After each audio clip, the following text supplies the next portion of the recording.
Morris, sumusobra na yan eh. Akalain mo ba naman, pati ang gaya ni Bonjing eh, patulan? Kung mo ba naman marami silang pera? O bakit? Lalaban ka ba kay Morris? Ano ko, bakle? Di ba nakita, laki-laki na katawan nun? May dalawa pang kasama. Yun. Sayang.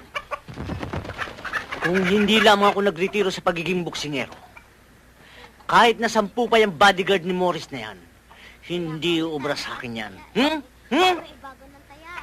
Ikaw, boksingero? Abay, wala ka palang balita sa akin eh. Sira pala ulo mo eh. Siya nga naman, Berto. Yang si Rene, ang siyang dakilang rakitulog. Walang laban na hindi natutulog. At least naging boksingero ko, kayo. Teka nga muna, bakit hindi natin turuan mag-boxing si Bonjing? Ipaubayan niyo sa akin yan. Leave it to the expert. Sayang na lamang. Pag naituro ko kay Bonjing ang breaststroke. Oy, swimming yun ah! Oo nga, exercise lang yun eh. Mga straight pants! Mga flying kick!